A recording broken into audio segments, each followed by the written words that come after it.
सो क्या आप सभी जानते हैं कल आपका एग्ज़ाम है क्लास 11th का और अभी तक मैंने काफ़ी ज़्यादा स्टडी मटेरियल आपको प्रोवाइड किया कल से, लेकिन बहुत सारे ऐसे हैं जिनके पास अभी भी मेरा मटेरियल नहीं पहुंचा। अभी वीडियो इस टाइम बनाने का क्या फ़ायदा है, मैंने वहीं पर पोल किया था, उसके अंदर बच्चों ने कहा कि एक और फाइनल पेपर चाहिए। मे भी कुछ बच्चे ऐसे होंगे जिन्होंने पढ़ा होगा, मे भी कुछ बच्चे ऐसे होंगे जिनको उन्होंने कंप्लीट किया होगा जो मैंने सजेस्ट किया था, आप इसको भी पढ़ सकते हैं। लेकिन उससे पहले मैं आपको बता दूँ, बहुत सारे बच्चे यहाँ पे ब्लू के बारे में बात करते हैं, सर हमें भी ब्लू प्रोवाइड करो। देखो, सबसे पहले ब्लू क्यों बंद हुआ था, ये 2020 में बंद हुआ था। इसमें क्या था कि बोर्ड ने एक फिक्स पैटर्न को फॉलो करना था, ठीक है, ठीक है, ताकि हर साल नए तरीके से क्वेश्चन सेट हो सके। और इससे क्या होता है कि कंसेप्ट बेस्ड क्वेश्चन आते थे। पहले स्टूडेंट सिर्फ ब्लूप्रिंट को फॉलो करके पेपर तैयार करते थे, लेकिन अब आपको क्या होता है, 2 साल से 3 साल से क्या हो रहा है, अब कंसेप्ट पेपर आ रहे हैं, कंसेप्चुअल पेपर आ रहे हैं, क्लियरिटी और अंडरस्टैंडिंग बेस्ड क्वेश्चन ज़्यादा आ रहे हैं, जो बच्चे कैसे नहीं कर पाते।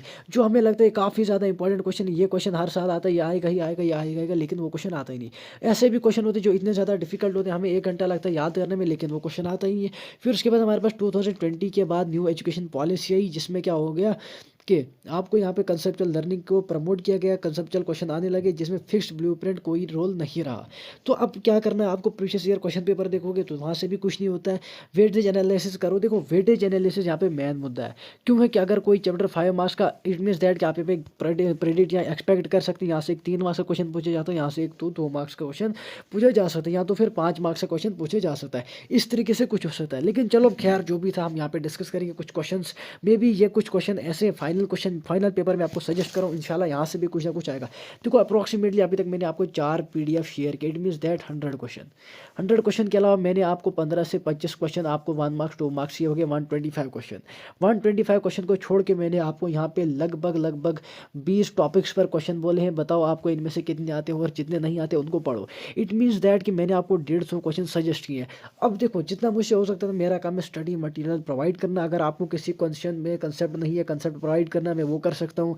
उसके अलावा अब याद आपको खुद करना है। मैं भी जानता हूँ कॉमन सेंस होनी चाहिए, हर इंसान के पास है भी, कि 150 क्वेश्चन डिफिकल्ट है याद करना, बट जितना मुझसे हो सकता है मैंने आपको अपना बेस्ट दिया। इससे ज़्यादा मैं क्या ही कर सकता हूँ। अगर आप 7 दिन पहले आए थे, 5 दिन पहले आए होते, आप इसीलिए 150 में से 100 75 80 क्वेश्चन पढ़ जाते, इंशाल्लाह इससे बाहर कुछ नहीं आता। अब डेफिनेटली है ना कि 100 क्वेश्चन बहुत होते हैं और उसके अंदर काफ़ी ज़्यादा कंसेप्ट कवर हो जाता है, लेकिन अब आपके पास उतना ज़्यादा टाइम नहीं है जितना आपने कवर किया है। इंशाल्लाह उसको अच्छे से फोकस करो। मैं फिर से सजेस्ट करूँगा आप 2 मार्क्स वाले क्वेश्चन जो है यहाँ पे प्रेफर करो पहले, देन आफ्टर, और 3 वाले। उसके अलावा मैं एक फिर से बच्चों से रिक्वेस्ट करता हूँ, जिनके पास मेरा व्हाट्सअप नंबर है, वो मुझे मैसेज करें। मैं उनको यहाँ पे एक सजेशन देना चाहता हूँ, लेकिन वो सजेशन आपके और मेरे बीच ही रहेगी, ठीक है। उसके अलावा क्या करो, 2 एंड 3 मार्क्स वाले को फोकस करो। और मैं आपको ये क्वेश्चन भी आपको यहाँ पे बताता हूँ। बहुत सारे क्वेश्चन ये हमने पहले भी डिस्कस किए, जिसके अंदर पहला आपका क्वेश्चन रहेगा 1 मार्क्स का, define more than Avogadro's number, ठीक है। ये पहले भी मैंने आपको बोला था। उसके बाद स्टेट हेसेनबर्ग अनसर्टेनिटी प्रिंसिपल, ये 3 में भी आ सकता है, 2 में भी एंड 1 में भी आ सकता है। Right the general electronic confusion P block elements में भी आ सकता है। व्हाट इज ऑक्टेट रूल, ये हमने पहले भी डिस्कस किया था। डिफाइन एंथैल्पी इंशाल्लाह आ सकता है। ये formula for pH and pOH, ये भी आ सकता है। Then name the different types of hybridization with an example, और डिफाइन हाइब्रिडाइजेशन, ये भी आपको आ सकता है। What are sp2 and sp3, इसके साथ ये ऐड हो सकता है। व्हाट आर फंक्शनल ग्रुप पूछा जा सकता है। देन सेक्शन बी की बात करेंगे, जिसके अंदर आपको पहला क्वेश्चन की अगर हम बात करेंगे, differentiate between orbit and orbital, ठीक है। क्वेश्चन ये आई थिंक ये रिपीट हुआ था 2022 में, ये क्वेश्चन देखा गया था, ठीक है। उसके बाद नेक्स्ट क्वेश्चन यहाँ पे, explain Hund's rule with the an example, Hund's rule को एक्सप्लेन करो एग्जांपल के साथ। Then define ionization enthalpy, how does it across how does it change across the period, कैसे ये चेंज होती है across the period, across a period, ठीक है। काफ़ी ज़्यादा इंपॉर्टेंट क्वेश्चन है, इंशाल्लाह आएगा। नेक्स्ट हमारे पास explain why bond angles in water and ammonia are different, क्यों जो है बॉन्ड एंगल डिफरेंट होता है वाटर और अमोनिया के अंदर। Next what is Hess's law आ सकता है, important question, explain with an example. बहुत सारे बच्चों ने ये क्वेश्चन पढ़ के रखे होंगे, ठीक है। नेक्स्ट है हमारे पास यहाँ से व्हाट इज कॉमन आइन इफेक्ट। उसके अलावा मैं आपको और क्वेश्चन भी बताऊंगा। कॉमन आइन इफेक्ट क्या, देखो अगर आपको शॉर्ट पेपर में आपको प्रेफर नहीं करना चाहता, लेकिन 1 मार्क्स या 2 मार्क्स वाले वहाँ से प्रेफर करूंगा। हालांकि मैं वो आपको नहीं बोलना चाहता, फिर भी मैं आपको कह रहा हूँ कि आप 2 मार्क्स वाले क्वेश्चन वहाँ से देख लेना। नेक्स्ट हमारे पास शॉर्ट आंसर की बात करेंगे, जिसके अंदर derive relationship between KP and KC question आ सकता है, चांसेस है। मुझे बहुत उम्मीद है कि जो मैंने आपको प्रोवाइड किया इंशाल्लाह यहीं से कवर होना चाहिए, और इससे क्या मुझे तभी फ़ायदा होगा, मैं तभी मेरे को रियलाइज़ होगा कि हाँ यार मैंने कुछ किया, अगर ये क्वेश्चन आपको आते हैं। अदरवाइज़ मैं भी आपके सामने यहाँ पर शर्मिंदा हूँ। क्यों, अगर मैंने रात को 12 बजे आपको इतना मटीरियल सजेस्ट किया, सब कुछ पता है, आपके साथ टाइम स्पेंड किया, हाँ ये पढ़ो वो पढ़ो, तो आना चाहिए यार, इंशाल्लाह आएगा, मुझे उम्मीद है हाँ इससे बाहर नहीं आएगा। ठीक है, explain concept of oxidation number with an example, define रख लो, कंसेप्ट बिठा लो, दिमाग में रट्टा मत मारो। उसके बाद right IUPAC name of the following, इनको इनको देख लेना, देखो इनको देख लो, क्या पता ये रिपीट हो सकते हैं, क्योंकि ये क्वेश्चन ऐसे हैं कि ऐसा नहीं कि इनके अंदर दोबारा से कोई क्वेश्चन क्रिएट हो जाएगा, नहीं, क्वेश्चन को समझो मत, इनको सिर्फ देखो, नाम याद कर लो, क्योंकि आपके पास नॉर्मल कल्चर समझने की उतनी हिम्मत नहीं है, नहीं आपके पास उतना ज़्यादा टाइम है। नेक्स्ट हमारे पास explain the differentiate between sigma and pi bond, देखो जो आपके सिग्मा बॉन्ड होते हैं आई थिंक दैट वो स्ट्रॉन्गर बॉन्ड होते हैं, और जो पाई बॉन्ड होते हैं वो वीक बॉन्ड होते हैं। आई थिंक ये जो है हमारे पास साइड वाइज ओवरलैपिंग से बनते हैं, और ये हमारे पास एक्चुअल ओवरलैपिंग से बनते हैं। मे भी थोड़ा बहुत ऊपर नीचे अगर हो रहा होगा तो माइंड नहीं करना, ठीक है।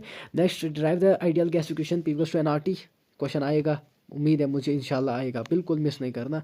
नेक्स्ट हमारे पास write 3 differences between electrophiles and nucleophiles, अगर 3 डिफरेंस नहीं लिख सकते, 2 डिफरेंस माइंड में बिठा लो, इंशाल्लाह आ जाएंगे। Next, drive the van der वाल equation for real gases, explain it's significances, में भी आ सकता है, पता नहीं क्यों आ सकता है, मैं एक्सपेक्ट कर रहा हूँ कि हाँ आएगा, मुझे उम्मीद है आ सकता है, तो आप इसको देख लेना, ज़रूरी नहीं है ड्राइव करो, थोड़ा बहुत कंसेप्ट रखो, कुछ ना कुछ रख लेना, क्या पता आ जाएगा। फिर है discuss the different types of chemical bonding with example, इस क्वेश्चन को लीव कर सकते हैं, लेकिन आप क्या करेंगे, टाइप्स को याद रख सकते हैं, डिस्कस को छोड़ देना, ठीक है। नेक्स्ट हमारे पास write the mechanism of electrophilic substitution reaction, सिर्फ आप मैकेनिज्म को छोड़ के अगर आप डिफाइन भी याद रखोगे, थोड़ा बहुत कुछ ना कुछ आपके पास कंसेप्ट होना चाहिए, एटलीस्ट कुछ ना कुछ आप वहाँ पे कर लोगे, ठीक है। नेक्स्ट हमारे पास Markovnikov's rule and anti Markovnikov's rule addition, ठीक है, ये वाला क्वेश्चन भी मिस नहीं करना। उसके बाद यहाँ से जो आपका नेक्स्ट क्वेश्चन बनेगा वो क्या आपका यहाँ से लीचेड लेयर प्रिंसिपल, ठीक है।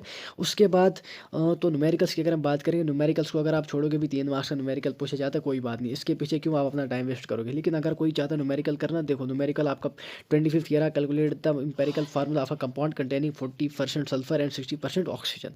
उसके बाद ये आपका रहा, देन आपका नेक्स्ट यहाँ से रहा, फिर उसके बाद ये रहा। देखो अब ये पेपर इंपॉर्टेंट क्यों है, कवर मैंने सारे मेजर कंसेप्ट किए, न्यू सिलेबस वाले, include questions based on board pattern, theoretical plus numericals भी मैंने आपको बताए। अच्छा, कंसेप्चुअल क्वेश्चन है, एप्लीकेशन बेस्ड क्वेश्चन है, like those found in board exam, जो आपके बोर्ड एग्जाम में आते हैं। अब ये पेपर जो इंशाल्लाह इफेक्टिवली आप स्टूडेंट्स को हेल्प करेंगे। लेकिन उससे अलावा मैं आपको फिर से कहना चाहता हूँ, मैंने आपको हाइड्रोकार्बन्स के मोस्ट इंपॉर्टेंट क्वेश्चन प्रोवाइड किए, उसके अलावा आई थिंक दैट कि मैंने आपको यहाँ पे थर्मोडाइनमिक्स के भी किए हैं।